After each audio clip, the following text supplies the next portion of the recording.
We're in church after all.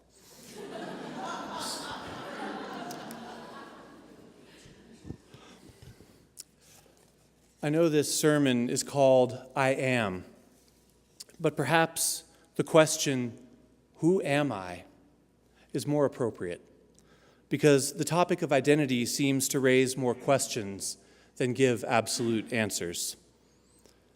Welcome to Unitarian Universalism in a nutshell. And on the marquee outside, I am looks more compelling than, who am I? Which just makes it sound like the church is having an identity crisis. Now, last week, I talked about identifying our needs so that we can ask for help in meeting them. And part of being able to identify our needs means knowing ourselves. The better we know ourselves, the easier it is to know what we need. So this is how we arrive at our question, this question for each of us to consider. Who am I? Well, since I brought it up, I'll have a go at it. Who am I? I am Dan. I am a Unitarian Universalist. I am the ministerial resident here at First Unitarian. But if I changed my name, would I still be me? If I became a Baptist, would I still be me?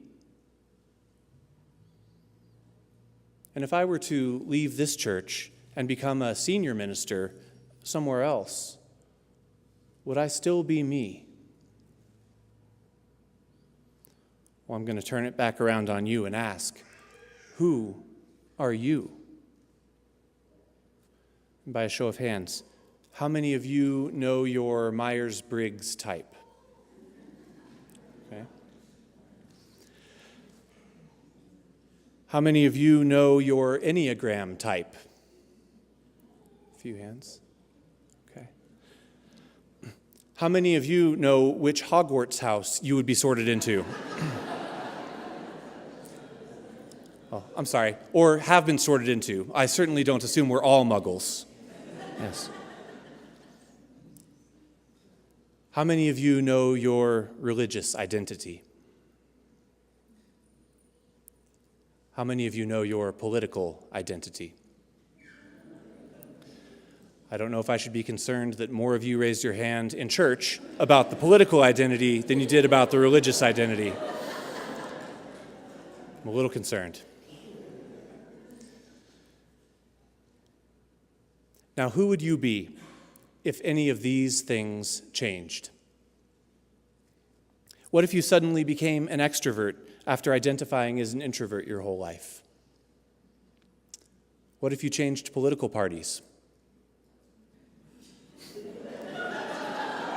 Yeah, I'd worry too. Okay. Are you still the same person? Which of these identifiers is so essential that without it, you would not be you, but someone else? Well, I think we all know the answer.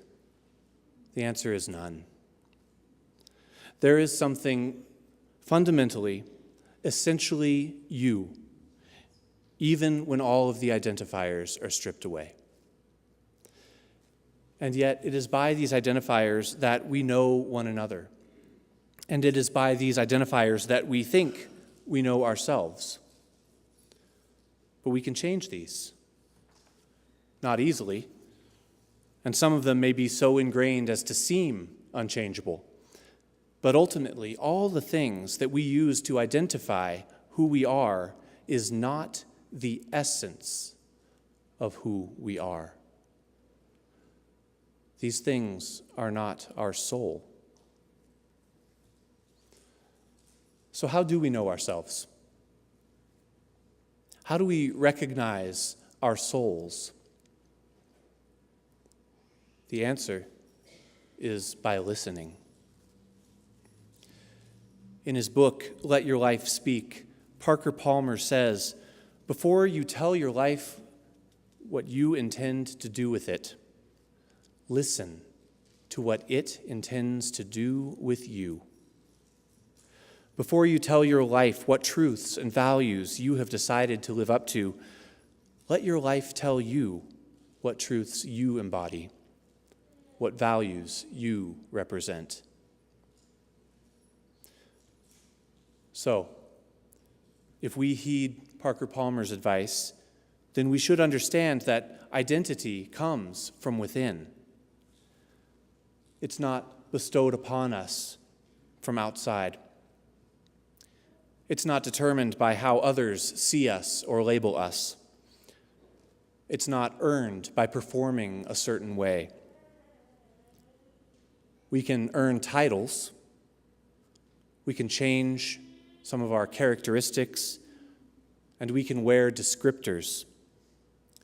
But our identities, who we are, is beyond the ability of language to fully describe. We see an example of this in the Hebrew Bible.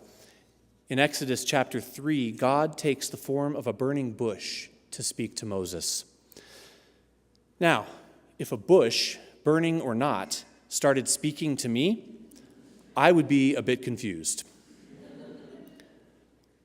I'm not sure that I would immediately just know that that was God speaking. So I think it's pretty reasonable that Moses inquired about God's identity. And here is where we get God's answer about the insufficiency of language. Exodus chapter 3, verses 13 through 15 reads, "But Moses said to God, 'If I come to the Israelites and say to them, the God of your ancestors has sent me to you, and they ask me, what is God's name? What shall I say to them?' God said to Moses, 'I am who I am.' God said further, 'Thus you shall say to the Israelites, I am has sent me to you.' God also said to Moses, 'Thus you shall say to the Israelites, Yahweh, the God of your ancestors, the God of Abraham, Isaac, and Jacob, has sent me to you. This is my name forever, and this is my title for all generations.'" So, in this story, God explains identity, God's own identity, as that which we are. I am who I am. Simply all that we are, and nothing that we are not. Our names are insufficient to fully identify us in our entirety as human beings. But when pressed, God does offer some other identifiers. Yahweh, which means who brings into existence whatever exists. So from this, I learn that my identity is expressed through what I do and how I live. And then, as another identifier, God goes on to describe God's self as the God of your ancestors, the God of Abraham, Isaac, and Jacob. This tells me that who I am is shaped by who I am in relationship with. Now, while all of this is helpful in understanding some aspects of identity, ultimately, words can only be said about us, whereas the living of our lives, our very existing, is the only true and full expression of our identities. And we, who know ourselves inside and out, are the foremost experts on ourselves. Go figure. No one has spent more time with us than us. In fact, we have never spent a moment apart from ourselves. We are the only ones who have done everything that we have done. And we are the only ones who know every thought that goes through our heads. Now, some of us may have stronger verbal filters than others. I'm sure we all know someone who it seems like they just always say the first thing that pops into their head, right out their mouth. But I'd be willing to bet that even these folks have had thoughts that went unspoken. And we are each the only person who sees and knows all of this about us, who knows every unspoken thought, every feeling, and every sensation that we've ever experienced. Because of our own unique perspectives about ourselves, we are certainly the most qualified person to speak about our own identities. And it would serve us well to learn how to listen to ourselves. This is what Parker Palmer means when he says, "Listen to your life speak." So, what do you know to be true about yourself?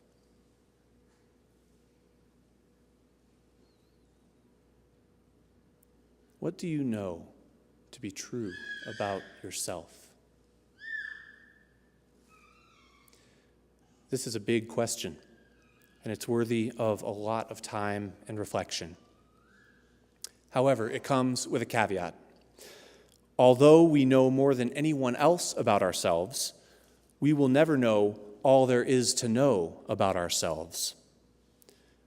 We are veritable endless wells of discovery.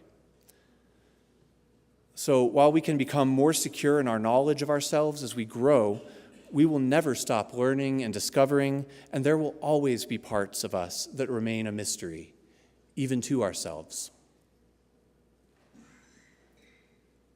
And if you were to ask me, I think we were designed and created with such depth for a reason.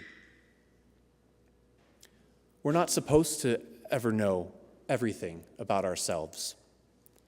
And this is because that relieves us of the need to try to know everything about ourselves. If we can accept the immensity of the task, we can shift from seeing it as a challenge to be conquered to seeing it as an opportunity to be pursued. If there is no end to get to, then we can just continue on as far along as we want to go. Now, back to why I think we were designed and created this way. Accepting that there will always be undiscovered aspects of our identities means that we don't have to be like narcissists, forever gazing at our own reflection, infinitely fascinated with ourselves. If we could know everything about ourselves, we could also become consumed with achieving a complete and total knowing of ourselves. But if we accept the open-ended infinitude of our identities, then we can look away from our reflection in the pond and look at the pond itself. We can look through the surface of the water to see the fish swimming below. We can contemplate the world and our place in it. In short, we can become spiritual beings because we can acknowledge that something greater than ourselves exists and that we have a connection to it. Now, this work of self-discovery and identity forming is hard. It requires intentionality. And upon reflection, one thing I've learned is that often what bothers us about other people is usually something that we don't like about ourselves. This came as an aha moment a while back when an acquaintance of mine picked me up from the airport. It was very kind of him to give me a ride, and as we rode along, he made small talk by asking me how my trip was. And many times as I was giving my answer, he would try to finish my sentences for me. Now, sometimes he would guess right and say what I was thinking, and sometimes he would guess wrong, But whether he was right or wrong didn't matter. 100% of the time, it was incredibly annoying. And then it hit me. I knew exactly why he was doing it. He was doing it to show that he was engaged in my story. He was doing it to be sympathetic and converse and convey that he could relate to me. And he was doing it to show me that we were on the same page. And I knew all of this because those were the reasons that I finished other people's sentences. Yeah, this was a habit of mine. And I had no idea how annoying it was until I saw it in somebody else. Folks, this is why we need each other. Not to finish each other's sentences, but this is why we need community. We are mirrors unto each other. And may we reflect the best and the worst in us, so that we may appreciate the best and we can work on the worst. Now again, this is difficult and intentional work, and it should be recognized and appreciated. As we discover more about ourselves, we should take pride in who we are. If our identities come as a result of deep discernment and reflection, then ultimately how we present ourselves to the world is a result of that discernment. It's a result of that internal wrestling. And so when we make a discovery about ourselves and put that out to the world as a statement of, this is who I am, we should be able to do so without shame. Unfortunately, this is not always the case. Perhaps some people are not secure in their own identities because they haven't done the internal reflection work. And perhaps they are seeing something in others that they are afraid to admit about themselves. But sometimes people try to shame others for their identities. And this goes from being just not a nice thing to do to a justice issue when dynamics of power and privilege come into play. When someone has power, especially from unearned privilege like being straight, white, male, cisgender, and able-bodied, and uses shame to marginalize and oppress people who are different and do not have those same privileges, then this becomes especially troublesome. Not only should shame not be imposed upon anyone for their authentically held identities, there should certainly not be laws, regulations, or even casual social contracts that say, this is just how things work around here, that prevents anyone from living fully and proudly as their authentic selves. There is great power in our right and our ability to name ourselves, to determine our own identities. And there are some that would try to deny that power. I think about this in the labeling of undocumented immigrants as illegal aliens, or calling their U.S. citizen children anchor babies. I see it in the refusal by some people to use pronouns that match the gender identity of trans and gender fluid folks. I hear it in the response, all lives matter, when Black lives attempt to point out injustice and declare their inherent worth and dignity. And this is wrong. We all have the right to name ourselves, to claim and shape our own identities, and we all share the responsibility to ensure that that right does not get trampled on for anyone, that it exists for each and every one of us. Because as Unitarian Universalists, we know that there is nothing anyone has to do to earn their worth and dignity. It is inherent. And likewise, there is nothing, no amount of shame, marginalization, or oppression that can take it away. And so it is our job to affirm again and again that all souls are sacred and worthy. Until we live in a world where every person, when facing the question, "Who am I?" can answer themselves honestly, "I am beloved." May we make it so.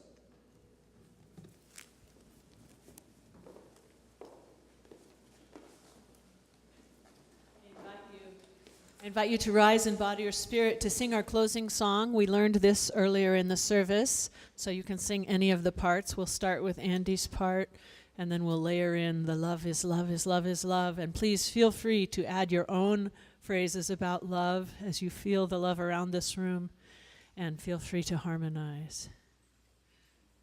Love, love, love.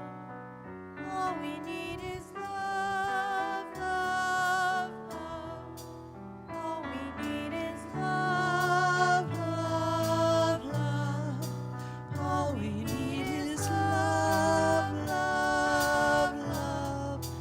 All we need is love is love is love is love. Love is love is love is love. Love is love is love is all we need is love is love is love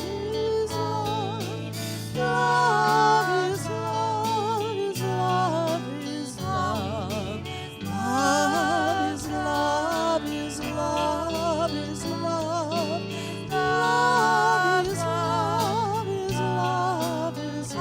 Love is love is love is love.